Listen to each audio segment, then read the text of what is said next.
do do do do do do do do do.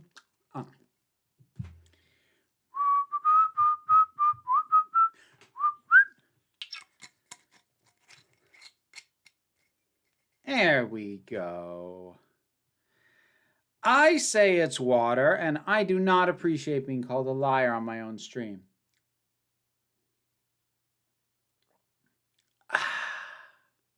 Refreshing.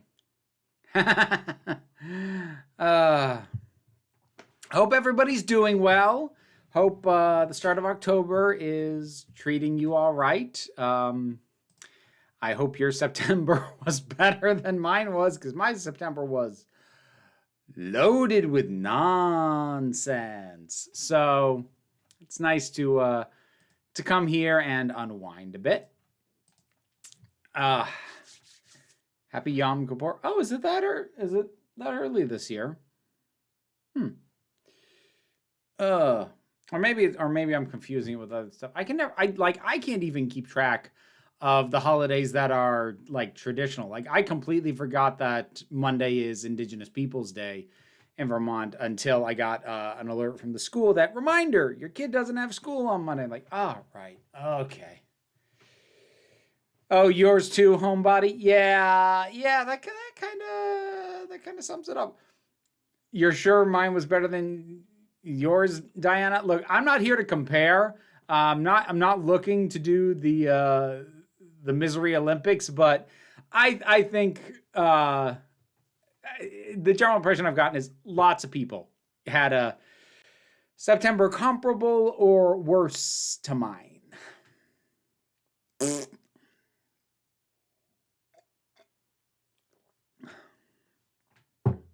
Yes. Okay. So yeah, if we were competing, Diana, you do win. So yeah. How am I? I'm all right. I've had a pretty productive day. Did a lot of shooting. Carolyn already knows this. I've changed how I'm approaching my work week, and I now kind of have dedicated days.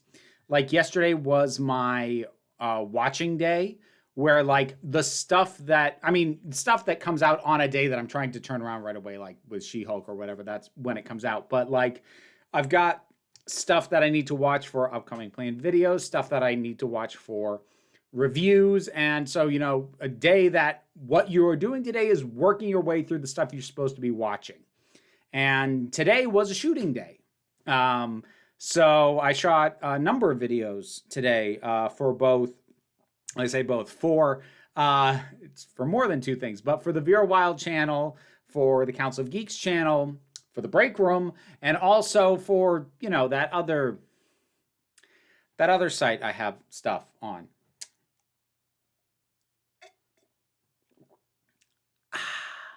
You know the one. No, we're not doing 4 Yorkshire Men style misery comparison. I like that sketch. Actually, I like that. I like that sketch a lot. Right. I used to have to get up in the morning at 10 o'clock at night, half an hour before I went to bed, drink a cup of sulfuric acid, work 27 hours a day down at the mill, and pay the owner for permission to come to work. And when we got home, our dad would come along and kill us and dance about on our graves, singing hallelujah. You try and tell the young people of today that, they won't believe you. Sorry. Monty Python moment. Yeah. No Misery Olympics, but I am in the crowd that is happy to see September gone. Don't miss it. Yeah, same.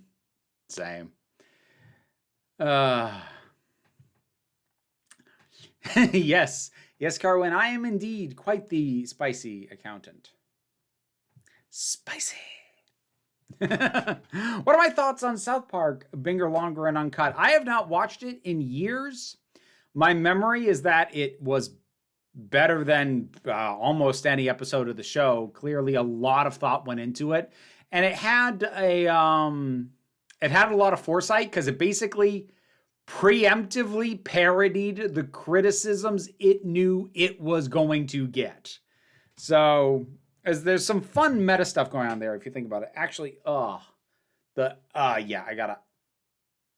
sorry if this skeeves anybody, but The lash was poking the corner of my eye. And I've had them in for a while, so I don't know why it only just started bugging me. It could be that like I'm out of kind of hardcore work mode, and like maybe I was not noticing it because I was powering through it and focused on other stuff, but that was really starting to get to me. Ah. So apologies if that skeeved anybody. But those had to come off.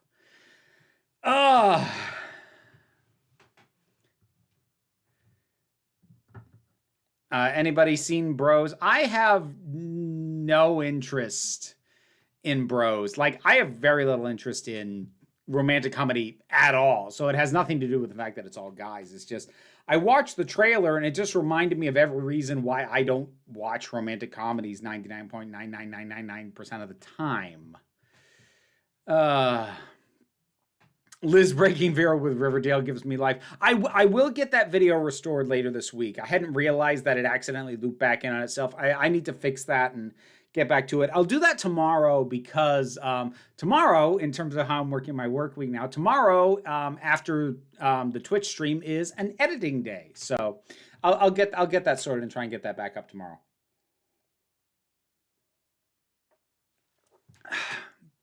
I prefer the glue-on individual lashes that stay on for a few days. Ever try them? No, the idea of trying to place individual lashes, just the concept of that already gives me anxiety. Because like it took me a good decade to get good putting this on. And these, because of how long they are and how exaggerated they are very forgiving. The more naturalistic they look, the less forgiving they are to apply. The idea of doing individual, that hard no for me, no interest. Like, if I went for like a spa treatment and somebody else wanted to put that crap on me and I just had to lay there with my eyes closed while they did it, maybe that, but not doing it to myself. John Vinyls, thank you so very much for the super chat. That's a generous one too. The Virgin Duffer Brothers stopping their episode for 60 minutes to have Vecna info dump his backstory versus the Chad Dana Terrence telling Bellis's entire life story with nothing but background paintings. I hadn't thought to compare Stranger Things to Owl House, but yes. Very much yes. Yeah, it's frustrating. Like, I'm not necessarily frustrated that people liked Stranger Things season 4. Honestly, I'm glad if they did. I want people to like things more than I do if I don't like them. But I prefer to understand it, and I don't understand. Like, let me put it this way. Excuse me. If you enjoy Vecna as a villain, then what you enjoy about Stranger Things as an overall product is distinctly different from what I enjoyed about it. Because to me, Vecna is antithetical to huge swaths of what I liked about Stranger Things. So for anyone who liked Vecna, I'm happy for you, but I don't get it because it means you were on board for 4 seasons for a show and enjoying it as I was enjoying it, but enjoying it for different reasons, apparently. Like, the one thing I'll give credit, the Vecna's MO, the way he operates is interesting and works pretty well, but him as a character, he's awful. He's really terrible. I hate him. He's right up there with Vicious for villains that I just feel drag the entire proceedings down. I do knit lace, so I guess fussy individual lashes are no biggie. Well, yeah, like for some people, that's not a problem at all. Like for me, that like, no, that idea just does nothing. But make me go, When Americans watch that sketch, do they get the like British cultural aspects of it? Like a big part of it is Yorkshire people being known for being slightly slow talking and depressive. Short answer to that is no. Generally, for American audiences, if they connect with it, it's either because there's something about it that also rings true to an American experience. In our case, just the general practice of kind of being like, you think you had it tough. Well, you think you had it tough. And for an American audience with something like the Four Yorkshiremen sketch, it is detached from its specific cultural context. But that is something that we also have over here, that just doesn't, it lacks some of the specific signifiers it's tied to, that get lost in translation. But the core of it is something, we've got that here too.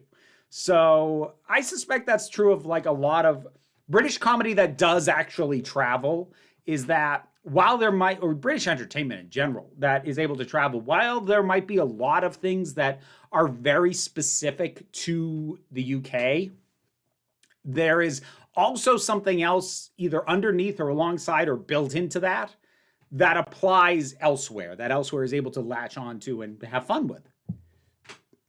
Am I in any way excited for the Mario movie? As a curiosity. And honestly, the image they released, the poster, like that had zero impact on any opinion I had. I was like, okay. Unless something other than the poster came out. Because all I saw was the poster where you see him from behind. I'm like, okay. It's a lot, it's very detailed. Like, it's detailed to the point of, are they losing kind of the cartoonishness? But like, whatever. I have no emotional investment in the Mario movie. I like your earrings. Thank you. Friend of mine made these. Liz got them for me, but a friend of ours, Tiana, who performs burlesque as Dominique Anjou, they made these. And yeah, and I like these a lot. They're heavy. I can't wear them for too long, but I do enjoy them. The U.S. context is the whole walked up hills barefoot to school in the snow both ways thing. Yeah, that's pretty much how Americans will connect with that sketch. This is the first live stream of yours I'm on since I came out as MB. Aw, that's great, Rowan. I'm really glad you were able to do that. I'd like genuinely. I'm really happy for you. The poster looked good for Illumination. I mean, Illumination for me isn't even bad. Illumination is the epitome of mid. They are the middest mid of mid animation studios. Yeah. I'm trying to think if there was anything they did that made me go, oh yeah, that. Because I don't think there was. Like even Blue Sky, which was another super mid one before Disney bought it and shut it down. Well, it came as part of the Fox deal and Disney shut it down. Like at least they had the Peanuts movie, which was great. But yeah, Illumination's just super mid. Germany as if for Yorkshire men were a whole country. Why have we got Waluigi in chat? Wah, Waluigi. I actually don't know how he sounds beyond just the wah. I know that. That's about all I've got.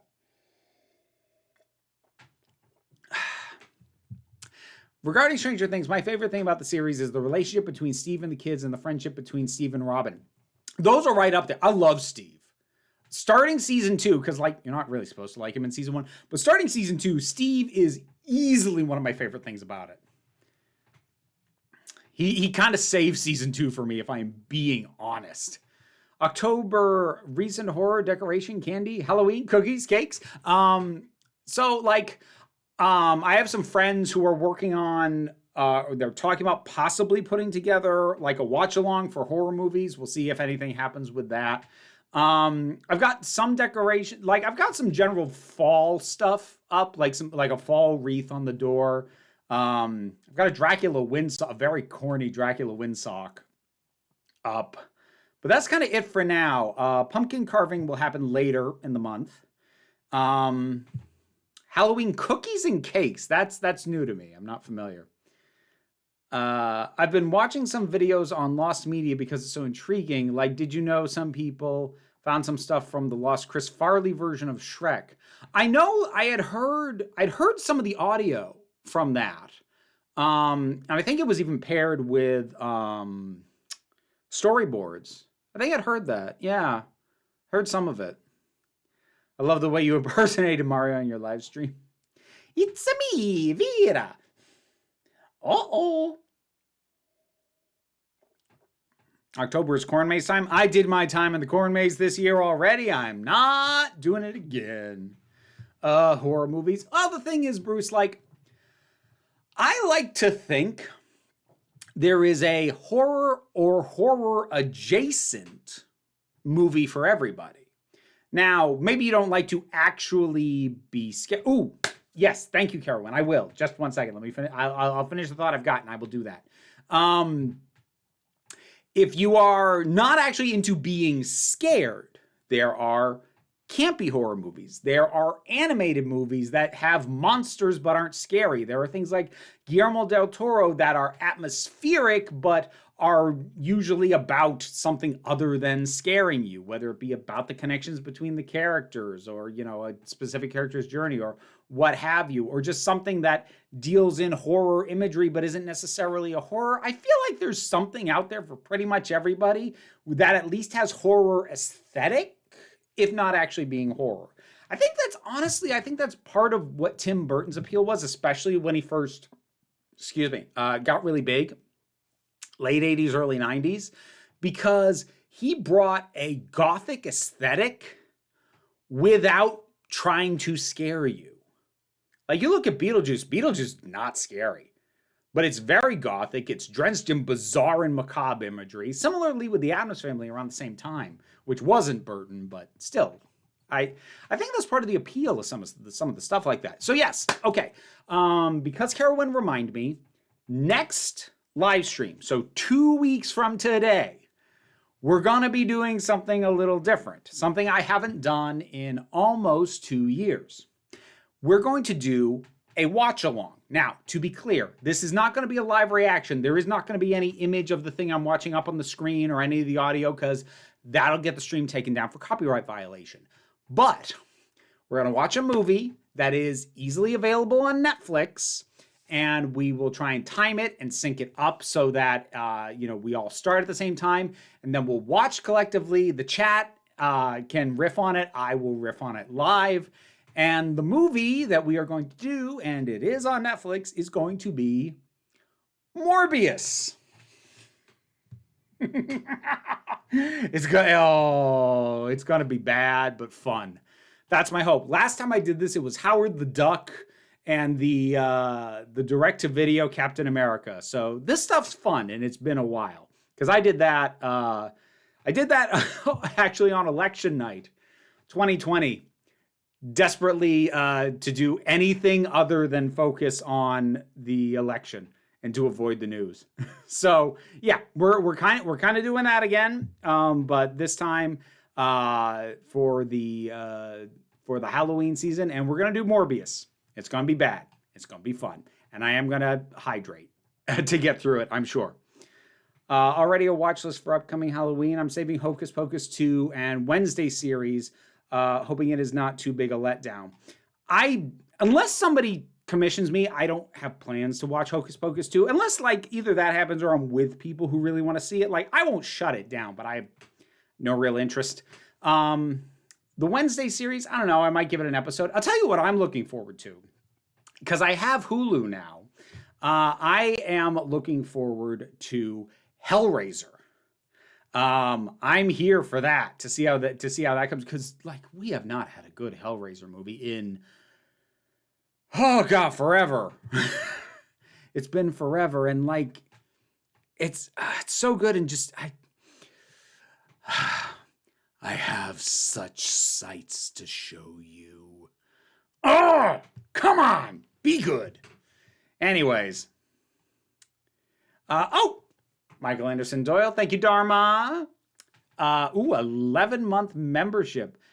6 weeks on HRT, 5 billion reasons to rejoice, being a rabble rouser, one gender fluid trans person who is grateful. Thank you, Dharma. Thank you very much. I appreciate that. Wait, I already went in a corn maze this month? Yeah, so 2 months ago, I think it was in August. Yeah, it was in August. So there's a corn maze not too far from where I live. It's actually the largest corn maze, definitely in New England. It might be the largest corn maze in the country, but it's definitely the largest corn maze in New England. And it had already been set up, as a maze and everything else, but they do a 1-day LARPing event set in the maze. And I took the kiddo and we did that. And that was actually much better than the standard corn maze because, oh, geez, excuse me, sorry. Standard corn maze, like, it just gets frustrating after a while. And succeeding at a corn maze is kind of an absolute. Like, either you get through to the end or you don't. You bail and take one of the emergency exit paths that takes you straight out. You either succeed or you don't. There is no middle ground. But what was really cool about the LARPing event that they had, which again was a 1-day thing, was that there were all these other little things for you to do as you went through it. There were things to collect. There were hazards to avoid. There were things to trade with other players. So ultimately, after about 2.5 hours, kiddo's feet were hurting and we did bail. Actually, it was close to 3 hours. Ultimately, we did bail, but we still felt accomplished because we'd found 3 out of 4 magic stones and we had avoided the Reapers the whole time. And we still felt accomplished. So, like, I would go again to that event in the corn maze. I would not just do a straight up corn maze again. I don't think ever. But that format worked really well. I enjoyed that. Have I seen Hocus Pocus 2? Nope. Don't currently plan to. I don't have nostalgia for the original. I just don't. Crimson Peak, Suspiria, The Crow. Crimson Peak is good. The Crow's good. I have not seen Suspiria, either version. Another piece of lost media recently found out is Quantum Quest, a Cassini space odyssey, aka the NASA-produced animated flick with basically a who's who of geek culture. Huh!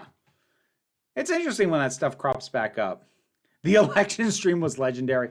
I'm glad people enjoyed that. It's Morbin time. My favorite part is when he just morbs all over everybody. Remember when Howard the Duck couldn't pay his bill? Yeah, no, I'm not reading the rest of those puns. I'm not doing it. Do you think there needs to be more horror-themed animated shows? Something like Coward the Cowardly Dog?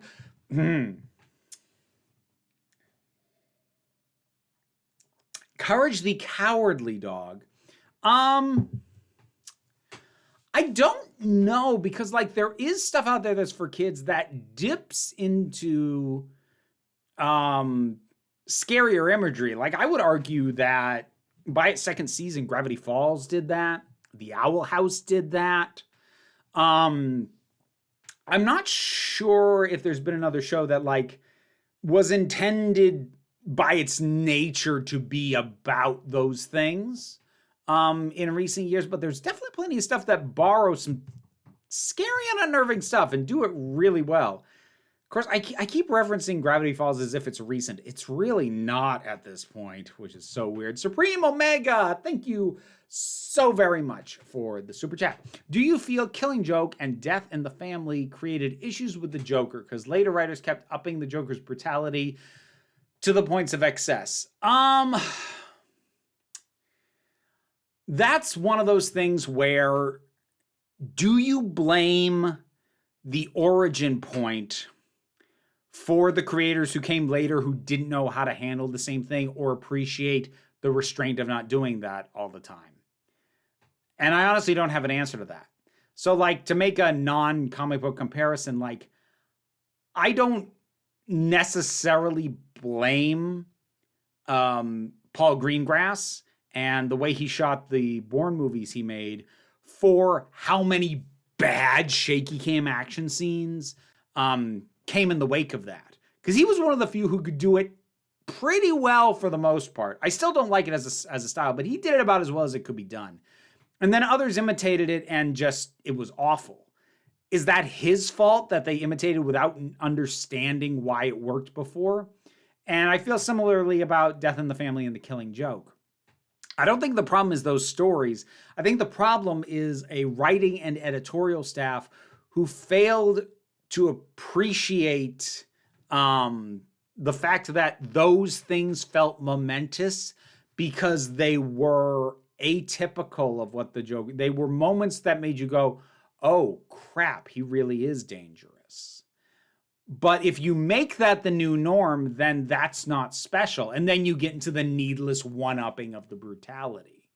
But I think what I would rather have been embraced was the idea of allowing the Joker to go back to sillier stuff. So with the idea being not he's this dangerous and he's this dangerous all the time, but that he could become that dangerous on a dime, and immediately things go from he's pulling some wacky heist with gimmick weapons to he has left a body count behind because he's that unpredictable. Too many writers took the things done in things like The Killing Joke and Death in the Family and made it the new normal and made the Joker predictable. Those things, when they happen, made the Joker unpredictable again after he had been kind of a gimmick villain for a while. But then when that became the norm, he's now predictable again. He's just going to show up and kill people. That's what he always does now. The fact that he could ping pong back and forth is, to me, what would make the character compelling, but nobody seems to want to do that. You took the child into the corn. Did Stephen King teach you nothing? I've said before I haven't read Stephen King, but appreciate it nonetheless. Let's see.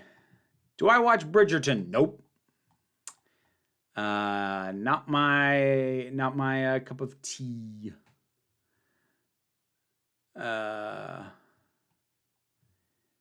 You don't decorate cookies look like bat pumpkins and ghosts. Also store-bought Pillsbury cookies with pumpkins and ghosts and Little Debbie's Halloween-themed cakes. Like, I'm familiar with the concept, but that was never part of my traditions. The Christmas is when you make themed cookies. For my family.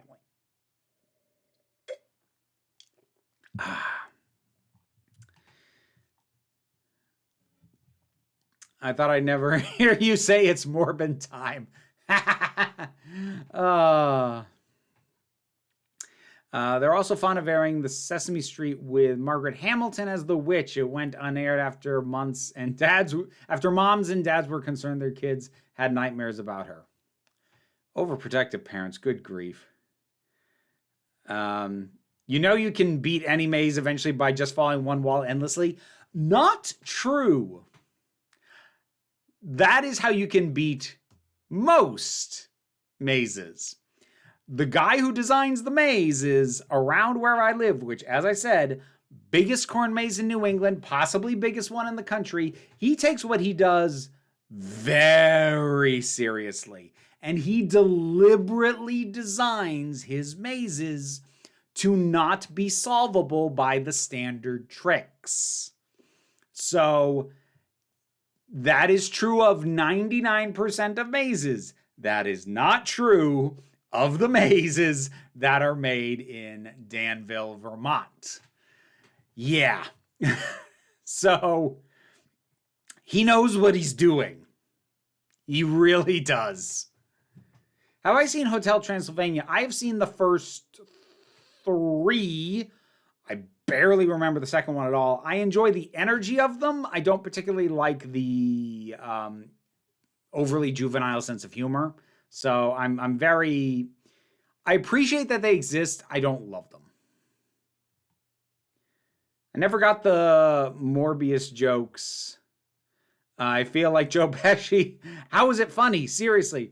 Logan, it mostly was the fact that everyone could tell from trailers it was a terrible movie. And so they just memed the heck out of it. What was really funny about that, to me, was that Sony saw the memes go crazy and thought, oh, people would, with it being so memed, if we put it back in theaters, people will watch it. No. That was quite funny.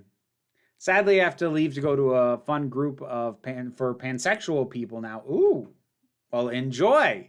Try and catch the replay of the stream later, see if you answered my questions. Oh, have a good time.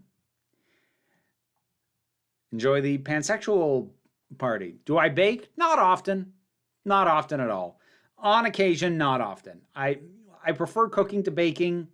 Cooking's an art, baking is a science. You have to be very precise with baking, and I like to wing it. What if it was Anthony who sent you to the corn maze? I don't get that reference. So,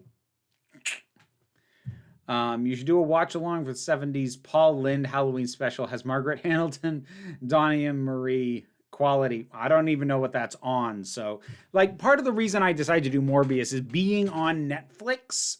Most people will have access to it. Not everybody, I do understand that, but there's nothing I can do to make something truly universally available. But I don't know where one would find that. What am I dressing up as?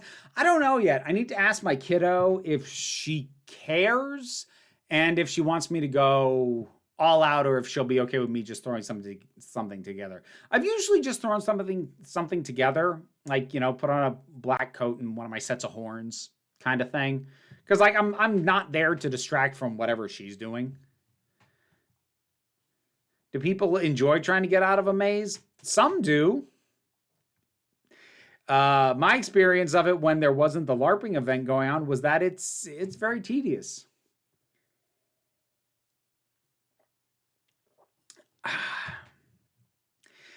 The guy who runs the corn maze where I live has a Bernese mountain dog named Lucy. Oh, that's cute. That's sweet.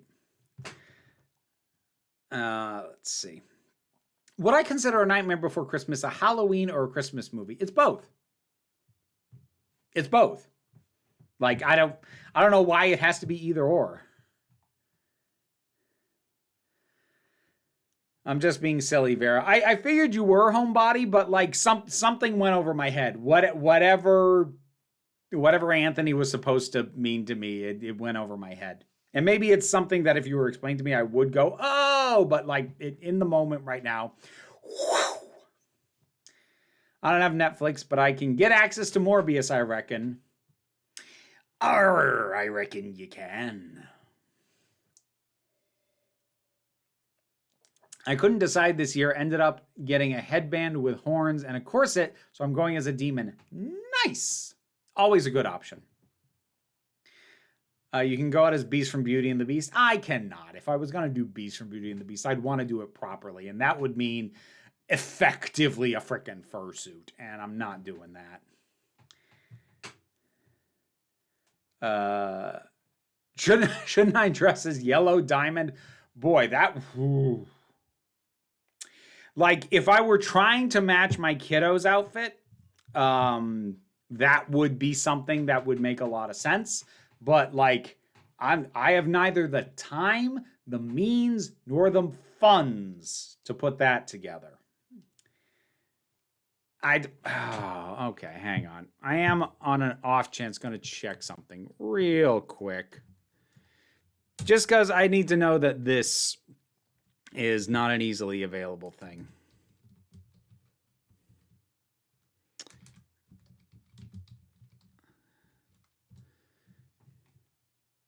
Yeah, there isn't like a freely available like pre-made Yellow Diamond costume.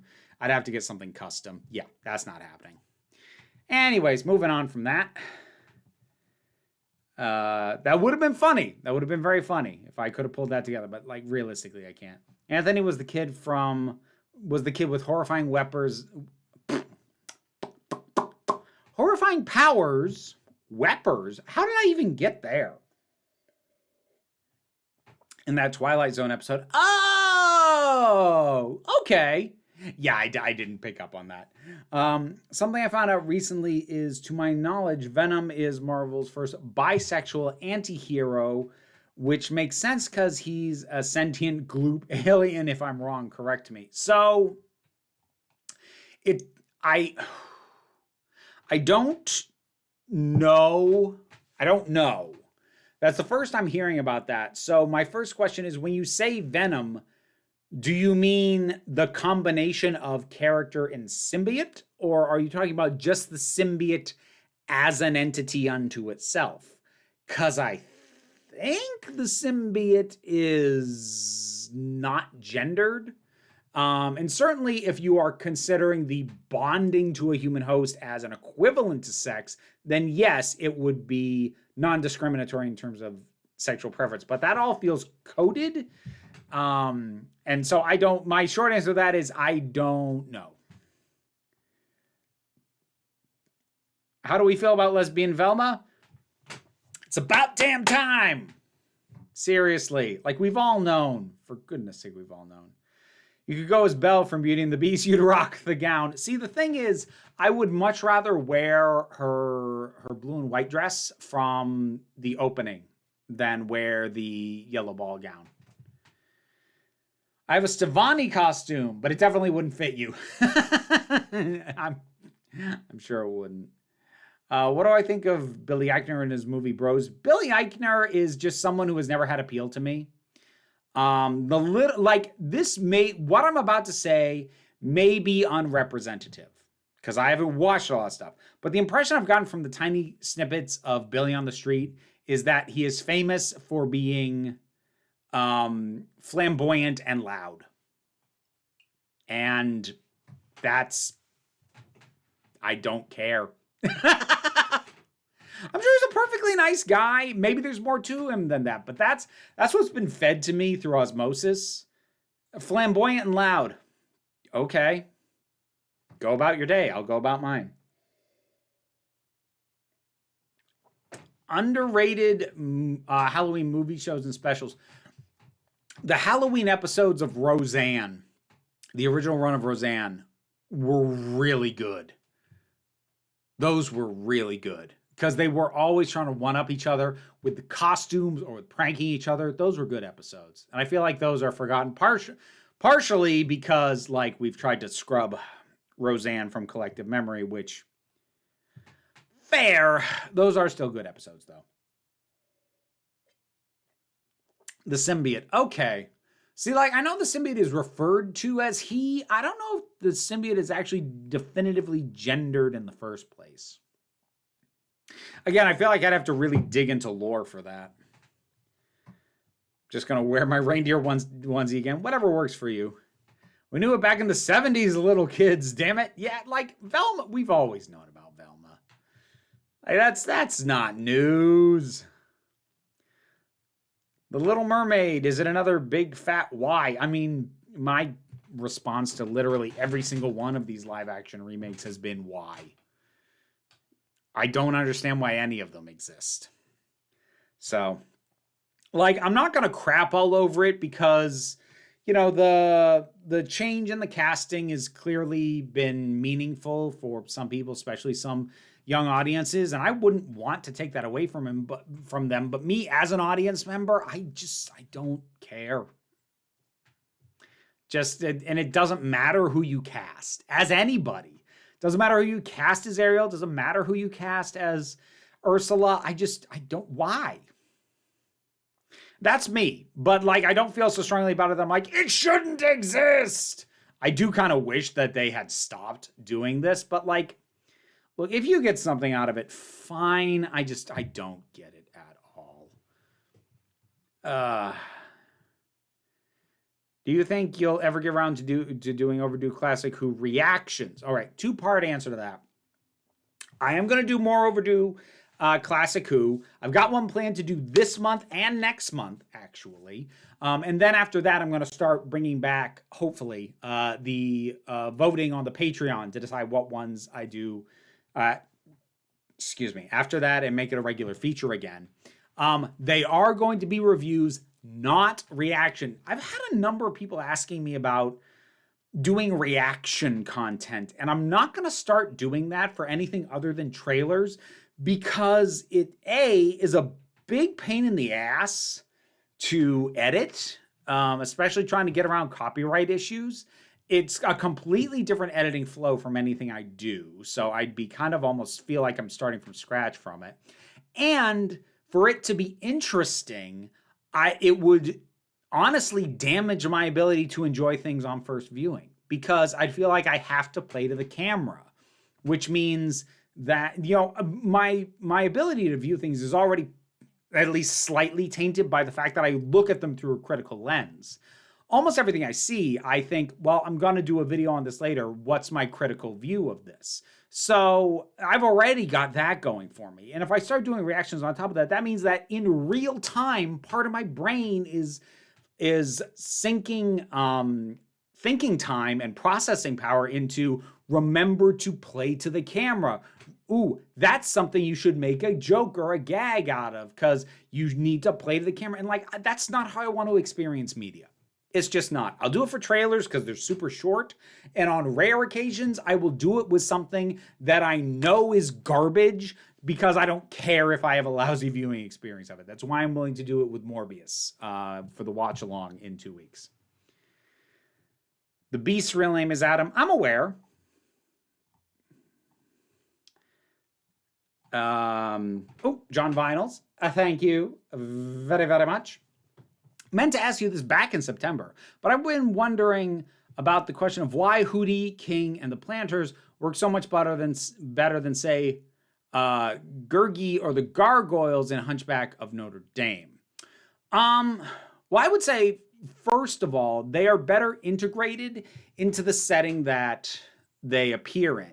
They are not a complete clash because in something like Amphibia or The Owl House, very least at the beginning of both of those series, there is an awful lot of whimsy and lightheartedness. And so they play into that. And then as things get darker, they get to be an anchoring point and a way for you to remember why it's worth fighting against the darkness, because they almost are kind of a walking representation of what it is you're fighting for, because they remind you of the fun and the light and the whimsy. Gurgi and the Gargoyles and Hunchback of Notre Dame just have no business being there. They don't match the tone even at the time that they come in. They frequently clash with it, and they are detrimental to the experience. They feel plastered on after the fact. Like a story was created, and then somebody went, we need a comedy sidekick, and then shoved it in. Whereas Hootie, King, and the Planters feel like the story was built around their inclusion. So they have a place there where these equivalents and these other things, they don't have a place there. It's not like, no, there's just no reason for you to be here. Should Doctor Who do a Halloween themed episode? We had Christmas, New Year, and Easter already. Well, technically they did because it was the kickoff to Flux. It was the Halloween, was it the Halloween Apocalypse? It's the Halloween something. So like they have actually done it. My first question is Halloween as big a thing in the UK as it is in the US? Because it's huge here. It's one of the big holidays here.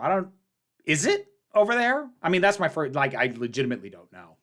Supreme Omega, back again with the super chat. Thank you. In 90s Marvel, I wonder why it became difficult to evolve these characters when they reached their 30th anniversary. Is it because they became iconic IP? That probably didn't help, because when you hit something like a 30-year mark, the idea of honoring that legacy is going to start to weigh on you. And yeah, I think I think what you saw in the 90s was you saw a fair amount of people who seemed to be held back or bogged down by the legacy of the characters that they were working on, or they were trying way too hard to evolve past or reshape that legacy, which unfortunately lent into some of the other bad instincts of the 90s, 90s extreme. So yeah, I think especially with Marvel, since so many characters kicked off in the 60s, they were all coming up on 30th year anniversaries in the 90s. I think that probably didn't help. And in multiple directions. You had some like Thor who were being completely reworked in ways that why would you do that? And you had others who seemed to be stuck in loops, like Spider-Man was. Yeah, I wouldn't be shocked if that wasn't at least a contributing factor. Luke Tonkinson, thank you kindly.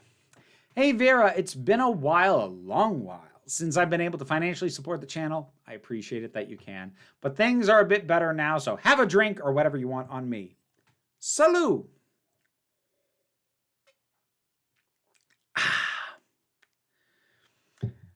I saw your favorite. I saw your favorite doctor's video. I just found it funny that my parents' favorite doctors were switched. Um, my mother's Pertwee, my dad's Whitaker. Oh, yeah. So yeah, the short that I put up today. That is funny. The Lion King is among my top 3 favorite movies, and it means so much to me. But the remake is on my list of very few things I wish could be erased from existence. Like that one is baffling, especially.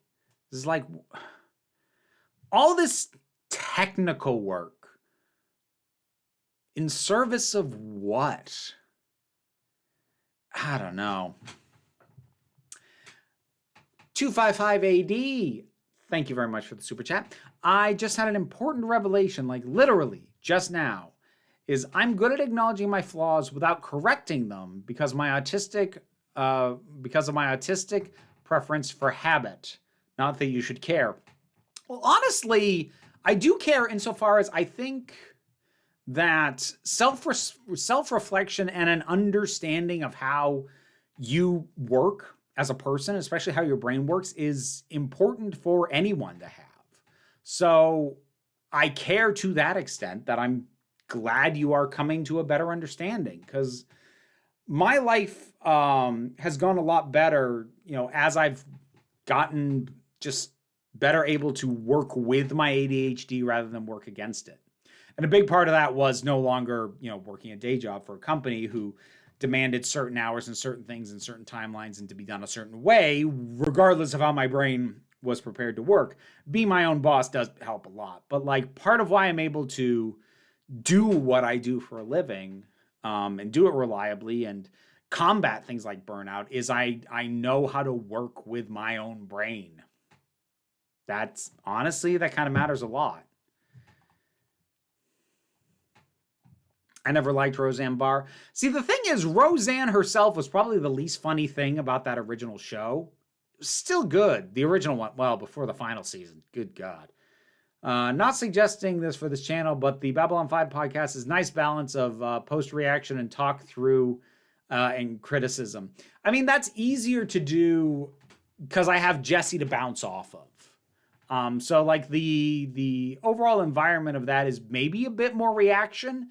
It probably helps that, again, partially just because of how my brain works. I've usually watched the episode we've talked about. She usually watched it a couple days ago. I usually watched it literally minutes before we start recording. So, who's worse, the gargoyles from Hunchback of Notre Dame or Gurgi? I'm actually not in a position to say because I still haven't watched Hunchback of Notre Dame. It's one of a couple Disney Renaissance movies I still haven't seen. So I can't actually name that. So right now it's Gurgi by default. I don't know much about Roseanne or sitcoms in general. What are Halloween specials like? Okay, so how Roseanne did the Halloween episodes on that show was the way a lot of sitcoms do. So there are generally 2 ways to do a Halloween special. You either have it be Halloween in universe, and it's just about the holiday, kind of like a Christmas special, but about a different holiday. And so the whatever the Halloween traditions are, and people dress up and yada yada yada, or because often if you do the second one, you're also doing the first. But the other thing to do is to legitimately try and make a scary episode of a show that is not normally scary. Those are kind of the 2 ways they usually go. And even in the latter case, it's usually still like Halloween the day canonically. But what Roseanne did is it was Halloween, which and it was Halloween in universe. The days the holiday would match, and the characters in it were always desperately trying to come up with more outlandish and more bizarre costumes every year. And they were always trying to scare each other one way or another. In particular, it was the 2 adults. It was Roseanne and it was Dan. That's John Goodman's character. And they just, they didn't do too much to try and scare the kids, maybe a little bit, but not too much. But it was mostly the two of them, and like it was an intentional war that they always went through. It was just good. It embraced the absurdity, but also the macabre aesthetic of it all. It was good. It was good stuff. 255 AD, again, thank you very much. So, when the right talks about stuff like queer Superman to distract from real issues, does responding to them do more harm than good?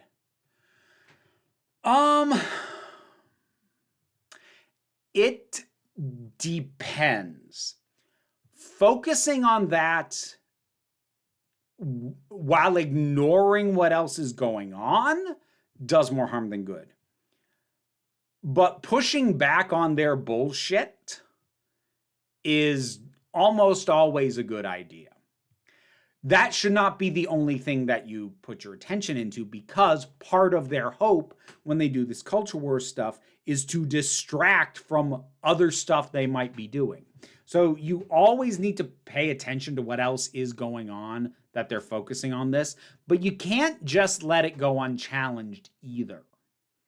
Because much like any voice of intolerance, if you let it go unchallenged, it permeates. So it does need to be addressed. Doesn't need to be addressed to an extent that we are ignoring, nuts and bolts actual policy that they are trying to push through. No, but at the same time, these are often nested subjects. They're not mutually exclusive. So like when the right goes after queer representation at the same time that they are going after the actual rights of queer people, you can actually kind of tackle that all in a bundle pretty easily because it's all the same thing, if that makes sense. Let's see. Yeah, finally saw Everything Everywhere All at Once. Really, really liked it. I'm glad. That's a really good show. Is it true that Spider-Man isn't as miserable in the comics as he is in the movies?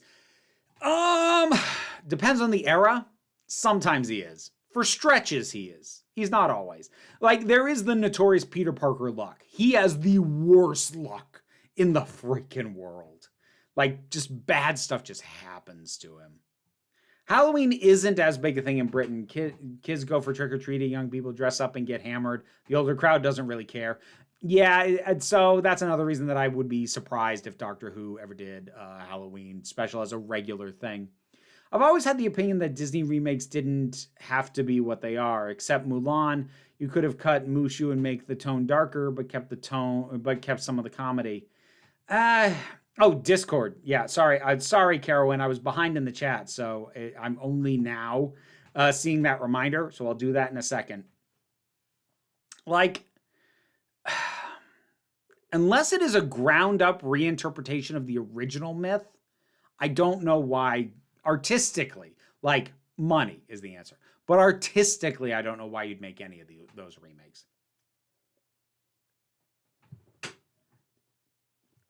Okay, popping over to Discord. Back real quick. Do you find writing sprints to be effective motivating tool? Sometimes. I think the most important thing for me is to get back into the habit of setting aside time on a regular basis to write, which is something I have not done for a while. But writing sprints can help kind of kick my ass to get me back in the habit again if I've fallen out of it, is what I find. Do you ever find yourself wanting to revisit media you were introduced to because of a commissioned review? Sometimes, excuse me. And sometimes I have continued on with it. Like Doom Patrol, I was only commissioned for the first 2 episodes, and I finished the first season. I haven't gotten to the other seasons because I've got other stuff I need to do. But oftentimes, the simple reality with the commission reviews is, the commission makes me make time for it. But if I don't have something making me make time for it, most of the time, even if it's something that was intriguing, I'm like, I've got other stuff I got to do.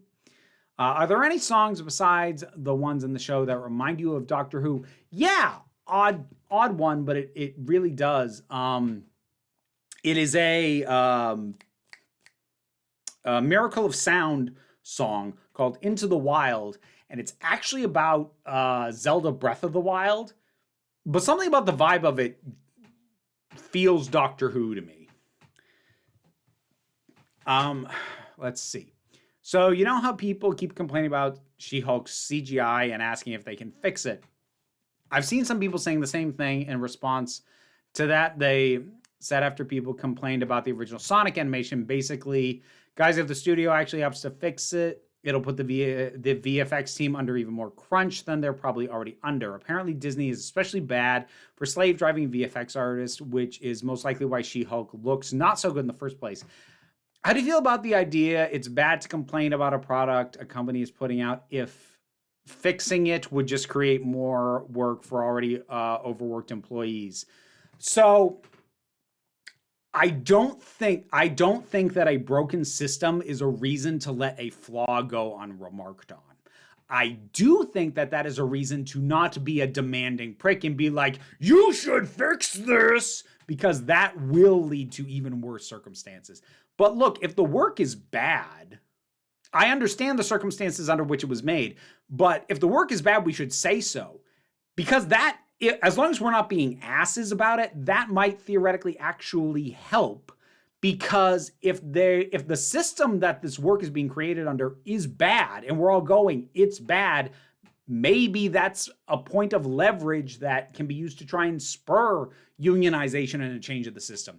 If we say nothing and just act like it's fine when it's not, then there's definitely no motivation to change it. So no, I think bad CGI should be noted. It should be pointed out, but nobody should be demanding it be changed or fixed, because no, that is potentially damaging.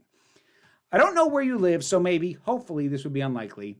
But what would you do if a teacher at your daughter's school started spreading anti-LGBTQ propaganda to the kids?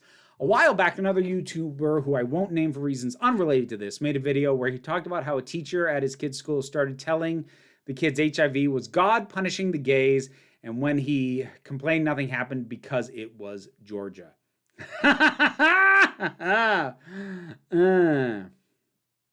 Here's the thing. You push that nonsense on my kid, you try and demonize queerness to my kid, I will come down on you like a ton of bricks. I will write and call up and email and pester every relevant person, whether it be the school board, the principal, the local newspaper, whatever it takes. I will use my platform to call you on your nonsense. I need my child to be in an LGBTQ plus safe environment. And that's not me like outing my kid as anything. None of that is anybody's business. So that's not even what I'm saying. But I need to know that if and when my kid ever feels the need to come out as anything, that she knows she's safe. And I will burn some crap down to ensure that it happens or to prevent damage from being done. Do not mess with my kid. Ever. Moving on. Suppose an actor transitioned, then expressed a desire for people not to watch their pre-transition content, but their pre-transition filmography included some pretty important films. What would you do? I was thinking of this because I know ContraPoints doesn't like people watching your pre-transition videos, which got me thinking, what should we do if a really famous trans actor felt that way? I honestly don't know. I think it is a little bit different with an online content creator because ContraPoints has complete control over her content. It is her decision alone to take something down for that reason. And ultimately, while the rest of us may lose the ability to re-engage with that content, it affects basically nobody but her. I don't know what my thoughts would be on that. I think I would be very surprised if if a trans actor actually made that request publicly. I wouldn't be shocked if some of them felt that way and certainly don't want to talk about their pre-transition work or something like that. I'd be surprised if they ever expressed that outright because I'm not going to say it definitively is this, but it would likely be perceived as them shutting down everybody else's contributions. Like, Nobody should watch these movies because I was pre-transition. Well, nobody else involved in that movie knew that, and you're saying that nobody should enjoy their work either. Do you have the right to do that? Certainly not by force. Do you have the right to request that? Well, I mean, you can request whatever you like, but I don't think it would go down well as a public relations thing if somebody tried, which is probably why, even if some feel that way, I'd be surprised if it ever gets said out loud, if that makes sense. Do you feel that a certain kind of pandering to a very narrow fan base hobbles the work, like with the recent Star Wars trilogy as a hypothetical example? I'm not sure that works as an example because I'm not sure that was actually properly pandering. Like, the pandering is a really hard thing to pull apart because there's good pander and there's bad pander. And what generally is going to be dictated by whether or not you are part of the audience it's pandering to. So it's a difficult thing to my way of thinking, the narrower an audience you are pandering to, the smaller the project should be. If you are making a big project, spending a lot of money on it, and it needs to be accessible to a massive swath of people to ever make its money back, you should not be pandering to a very narrow or niche audience. That's just... Ugh. Or if you're going to do that, you should go in knowing that you were never going to get the chance to do that again. Like, either shoot your shot and go all in, but if you ever want to keep doing that, that's a bad idea. Would a retracting of some of the movie properties in Marvel ease some of the genre creep that some are accusing the MCU of? I don't think I'm familiar enough with what the criticism of genre creep of the MCU is. And if genre creep is what I think it is, it's not a criticism I share or really understand at this point. Like, some of these things are niche and in more niche genres. So frickin' what? When is a good time to kill your darlings? Before they get love bombed into saying something stupid, or is that an individual choice? So the way you worded that is really weird, because kill your darlings is a term usually meant to apply to your creative works. Don't be precious about your creations. Be willing to do whatever's best, even if that means killing an idea. But then you worded the second half in a way that makes it sound like you're referring to like your kids, and then you lost me. So I don't know how to engage with that question. I mean, the answer to any question about raising kids at all is it varies from person to person. People will make their own calls, and I'm not a parent. I have no business critiquing anyone's general parenting technique. Specific things parents do, I may critique if I feel it is relevant for me to do so. Thoughts on Sony trying to make Tarzan into a major movie franchise again? They are desperate, aren't they? It'd be funny if it wasn't so pathetic. Do you think the Alien franchise... Good grief. Do you think the Alien franchise could or should try to experiment more with alien species that aren't just the xenomorphs, given the fact that the title of the series is pretty nebulous? No, I think they should stop making alien movies. Just stop. Just stop. There's nothing left to do. Stop. Walk away. Stop. Just stop. Stop doing it. People always use vampires and werewolves, and we have seen massive surges of series using them. But why do you think we have yet to get a Frankenstein craze? Well, because Frankenstein as a monster by his nature is unique. By their nature, vampires and werewolves can be many and take many shapes and be many things and not require a unique origin for each one. They have a generic origin, bitten by a vampire, bitten by a werewolf. Frankensteins, they require a creator. And even if you don't do the literal sewing together of dead bodies, like that's at the core of what Frankenstein, and yes, I know Frankenstein was the doctor, not the monster. We all know what I'm talking about. Don't be a pedant. So, like, the idea of what Frankenstein is requires you to cover where that thing came from, and the something that lends itself to a craze is usually something that's a lot more malleable.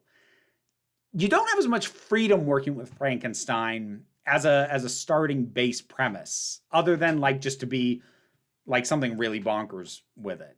But it kind of all roots back to the same story. Like you can tell a vampire story and not have to have it be like Dracula.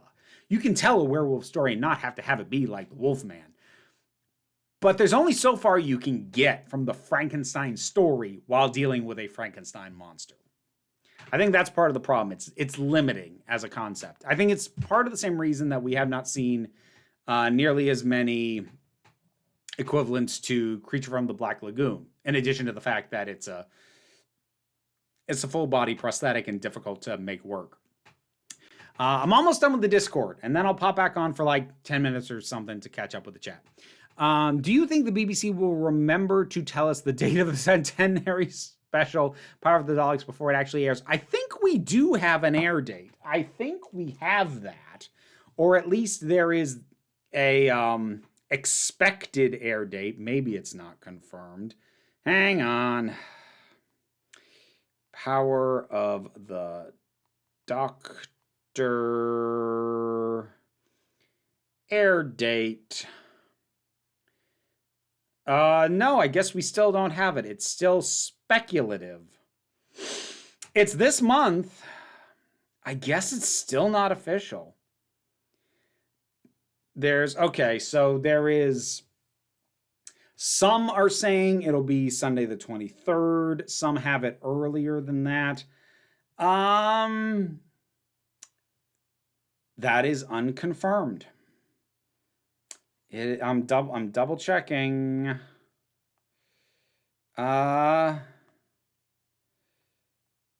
Yeah, they still have not announced the official air date. Son of a, what are they doing? What are they doing? What?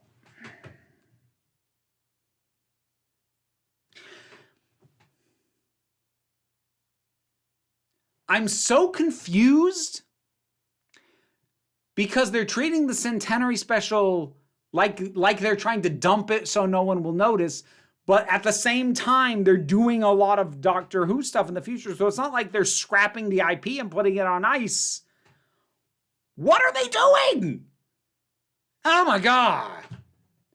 Oh my god. Aniston, Jason Lee, Garner, Hudson, Love Hewitt, best and worst Jennifers. I don't have enough of an opinion on any of them to rank them. Interesting question. I don't have an answer. 4 live-action Star Wars shows done and 4 coming in the works. When does it become too much of a good thing simply because of volume for the non-hardcore fan? Well, for me, it's already too much. For me, like, I'm so grateful that I like Andor as much as I do, because I am burnt out on Star Wars in general. And Andor, I mean, Obi-Wan Kenobi was a little bit of a breath of fresh air, but Andor is great, and thank goodness, because if I didn't like Andor, I might have to walk away from Star Wars as a whole.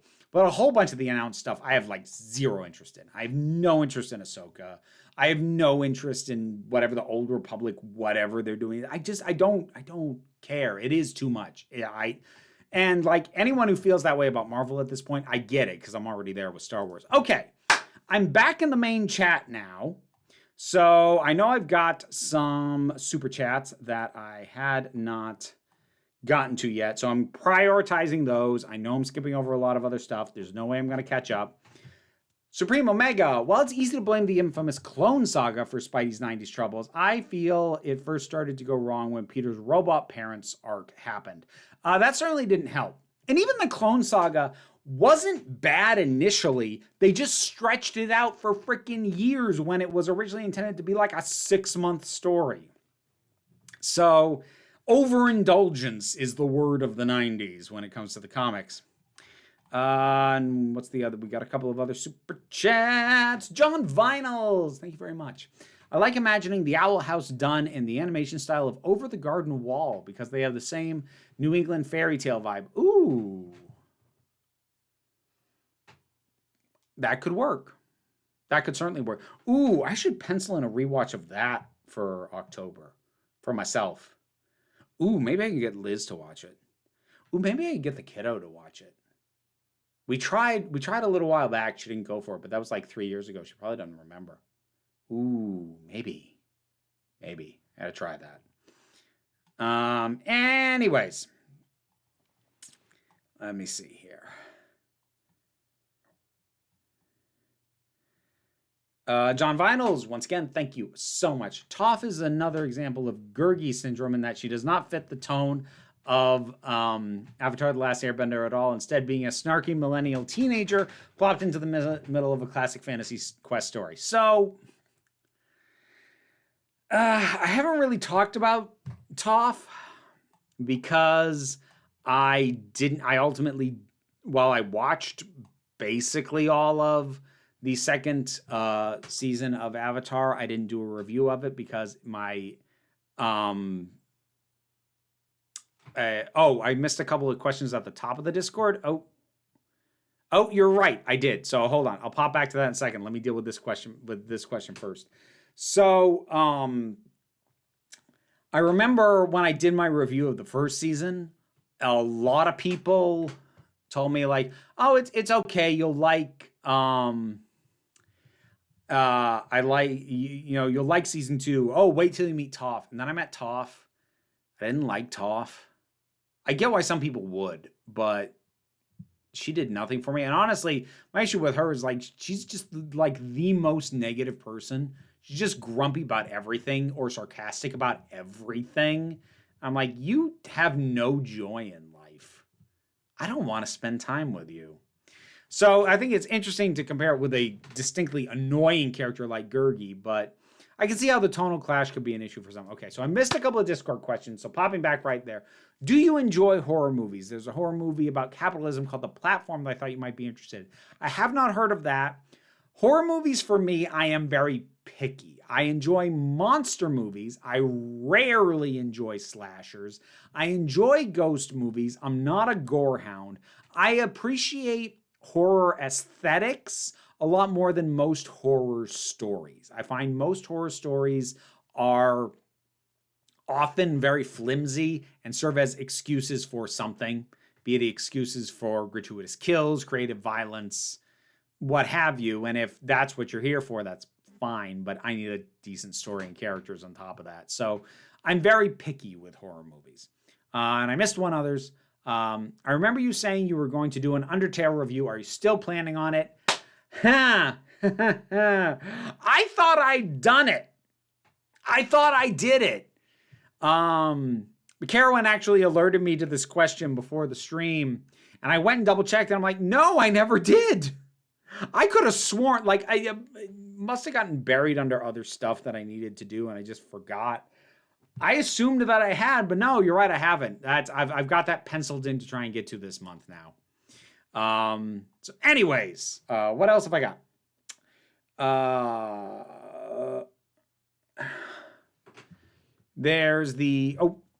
255AD. Thank you very much for the super chat. There's the Fairly Odd Parents episode where Timmy accidentally wishes himself into a girl for a day. What would the reaction to the episode be today? Well, if you're asking what my reaction would be, I don't know. I would have to see it. So here's the first thing. Given what we now know about the general leanings and attitude about the guy who was the creator of Fairly Odd Parents, if that was done today, it would be probably really transphobic.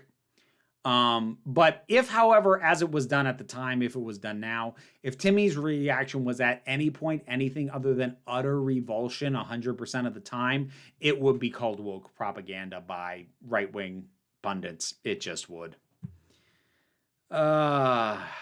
Okay. What about mummies? Mummies, again, they are usually a unique thing. I mean, like in video games, you'll have groups of mummies, but you know, I think again, it's because it's all wrapped up in like the curse, the mummy's curse. Again, it's a much more restrictive kind of template. And plus, like, you're just not going to get better than Mummy on the Orient Express, so like everybody can pack it in now. Something I've been thinking about is what would Steven Universe be like if they redid it in the tone and design of something like Castlevania? Wow, that would be a trip. I kind of want to see like a test reel of that now. Comedian Russell Howard put the religious argument about homosexuality and the weather best. In ancient Greece, all they did was read and blank each other, and the weather was lovely. Nice. Emma Caulfield has confirmed that her WandaVision character is returning for Agatha Harkness. She also revealed she's been battling multiple sclerosis. Oh, geez. All right, that's a bummer. Be very curious to see what they do with that character. Question, have you ever seen Archer? If not, I can't recommend enough. I can quote most of the episodes verbatim if I'm using the term right. I might just love Archer. I forget how many seasons I've seen. 4 or 5 seasons of Archer. I've seen through like the first out of continuity one, the one that was the detective story. Was it Dreamland? Something like that. I saw through that, and actually I think I even saw the one after that, the one on the island. I think that's everything I've seen though. But yeah, I enjoy I enjoy Archer. Yeah, I'm horny for Archer. Phrasing. Sorry, that was the joke that came to my mind for some reason. I should wrap it up. We went a little over time. But I think I'm ready to wrap it up there. I'm out of water, so we're gonna call it a night. Thank you everybody for joining me. Thank you for your time. This was fun. This is always fun. I enjoyed this a lot. So thank you very much. And I hope that you have a great rest of the day. Hope you have a great rest of the month. Hope you're back in 2 weeks for the watch along of Morbius. It'll be Morbin time. And in the meantime, I hope that you remember that you are beautiful, you are valid, and you are loved. You're the council. I just run these wacky meetings. And until next time, this council is adjourned. McCavity! I didn't end it right away. I was supposed to do it mid-thing. Ah!